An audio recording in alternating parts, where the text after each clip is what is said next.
authentic jewelry items this Valentine's Gold Rush Sale. I-enjoy ang 10% off on all items and up to 50% off on selected items from February 10 to 18 yan, 2024. Available sa over 3,000 Cebuana Luwilier branches. Pwede rin mag-shop online sa www.cebuanaluwilierjewelry.com. Welcome back mga kaaldab. Ito na naman po ang inyong lingkod, si Mr. Destiny. At huli na naman po natin. Ito yung sinasabi ko sa inyo na TV commercial nga po na gagawin sana ni Alden Richards. Pero mas minabuti niya na lang na mag-live. Kumbaga tapos i-post nga po sa Cebuana Luwilier mga kaaldab. Respeto na lang po sa mga hindi masyado nakakaintindi. Di po ba sa pool ko lahat yung mga gusto nilang sabihin na mayroon nga pong TV commercial na sa Cebuana kung uuwi si Alden dito sa Pilipinas, magagawa nga magkakaroon ng TV commercial. Pero hindi nga po yun nangyari at eto nga po ang nangyari. Di po ba? Bagkus imbis na commercial, endorsement na lang po ni Alden Richards. Sabi ko nga po sa inyo, kampante lang po kayo. Di po ba? Sa ngayon mga kaaldab, kumpirmado na naman po na nasa beach daw po si Mengay, pero umaano pa ako niya na, naghahanap pa tayo ng resibo. Tutok lang po kayo, bibigay tayo ng update yan. Sa ngayon, focus lang po muna tayo kay Alden. Marami kasi mga komento ngayon ang lumalabas po sa social media. Pero lagi kong sinasabi sa inyo, ito lang po yung pinaka-latest. 60 seconds po na in-upload to, agad-agad po natin na kumbaga ipinost. Sabi ko nga po sa inyo, ito yung kagandahan po sa channel ni Mr. Destiny. Pagka may nakita po kayong update, pabor man o hindi, agad-agad malalaman nyo po dito po sa channel na ni Mr. Alam nyo, sa totoo lang po, ang daming mga reaksyon, ang daming nagsasabi na wala naman po talaga sa Pilipinas si Alden Richards. Hindi sa kumakampi sila, hindi sa sinasabi nilang kumbaga hindi dahil hindi nga po nila nakikita, pero mahirap nga po mag-react hindi po ba? Kasi wala rin post si Mama Ten, wala rin post si Risa, at si Daddy Bay bakasyon nga po daw ngayon. Hindi po ba? Tapos ang masasabi natin, tamang-tama nga po nang pumunta ng South Korea dahil medyo mainit na nga po ang panahon ngayon. Hindi po ba? Ramdam nyo naman po siguro yung presensya ng panahon. Di po ba? Tapos sabihin pa nila na wala daw po sa ibang bansa, nandito lang daw po sa Pilipinas. Pero ilang araw na, di po ba? Kung titignan nyo, Webes pa lang po ang eroplanong sinasakyan ni Alden Richards, pinakita na. Di po ba halos lahat po ng mga kasama nila Alden Richards, sina Piolo Pascual, naandito na nga po sa Pilipinas, di po ba? Tapos maliban lang po kay Alden Richards na wala pong update. Tapos yung mga kasabayan niya, napakarami ng ganap, napakaraming update, pero si Alden Richards nasaan?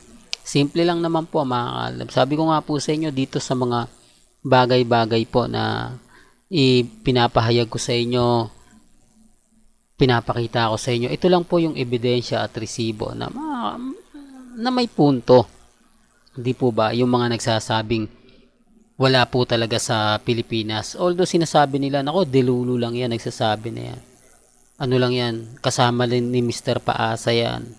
Mga bayarang aldab, para lang magpakalat ng mga fake news. Ganyan yung sinasabi.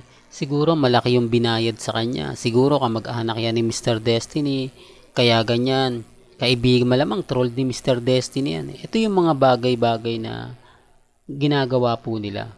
Kasi gawain po nila, pag gawain mo, ibibintang mo Hindi po ba? Ibibintang mo talaga. Pero gaya na sinabi ko, hindi naman po ako namimilit Kasi kung nandito si Alden Richards, hindi niya na kailangan ng ganyan. May kita mo yan, nag-gym. Di po ba? Ipopost yan, siyempre, ng mga kasamahan niya. Di po ba?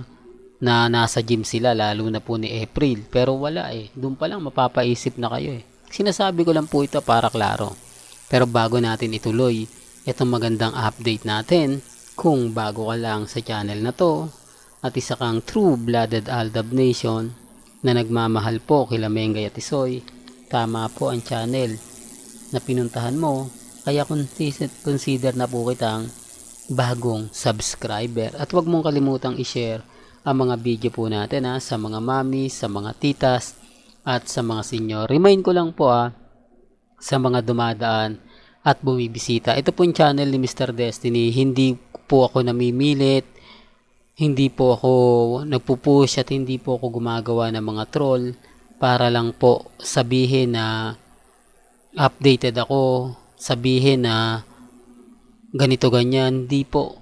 Kumbaga kayo rin po naman ang makapagpapatunay nito. Kayo pa rin po makapagsasabi kung ano nga po ba talaga yung latest, kung ano na nga po ba yung trending. Kasi alam ko mababasa nyo rin po, makikita ninyo. Kaya hindi po pwede tayong gumawa ng mga edited picture, edited video na makukuha ko yung attention po ninyo.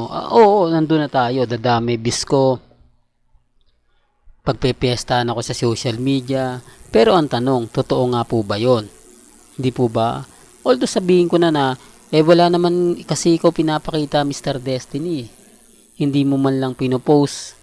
Tama naman po talagang kailangan siyempre, kumbaga kung ano yung sa pananaw ninyo, yun yung paniniwalaan po ninyo. Kasi alam ko naman po na si Alden at si Maine lang po talaga ang totoong magkasama.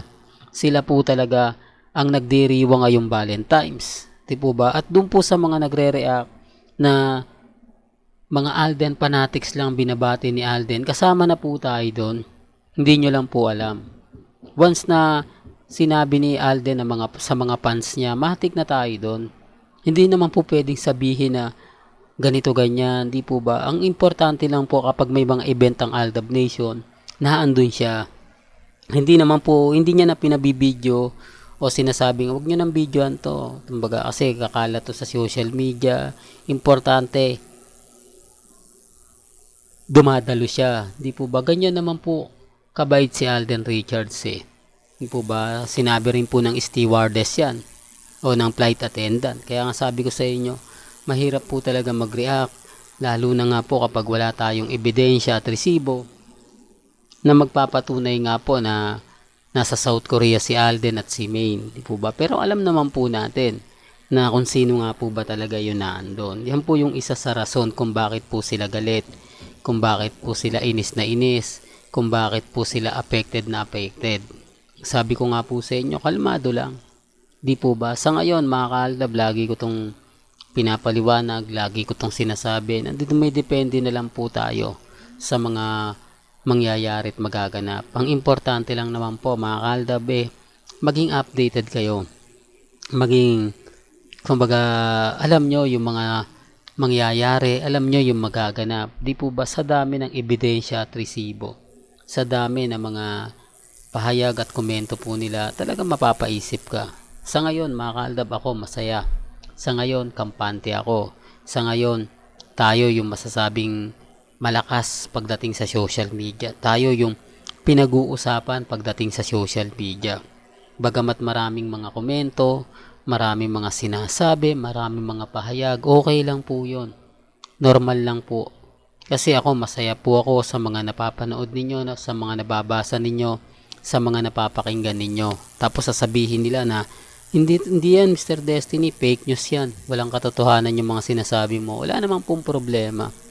Wala naman pong, kumbaga, mali sa mga sinasabi ko, mali sa mga pahayag ko. Di po ba? Sa dami kasi ng mga kumakalat ngayon, sa dami ng mga nagtatanong at nag-aabang kung ano na nga po ba yung latest, kung ano na nga po ba yung trending, hindi natin masisisi yan.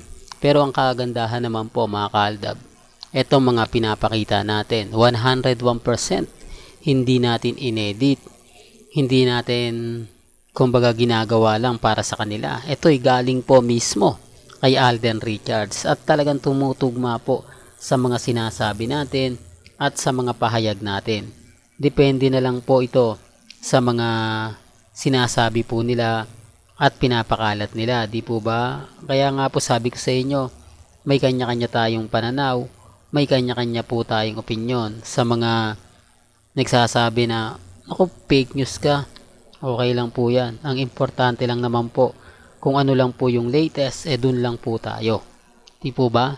Well, hanggang dito na lang po ang ating latest updates. Kaya kung gusto nyo pa po ng pinaka-latest at sariwang update, abay tumutok lang po kayo dito po sa channel ni Mr. Destiny para updated po kayo sa mga latest at sa mga bagong video po na ilalabas po natin maya-maya lang. Hanggang sa muli, salamat po sa panonood at pakikinig.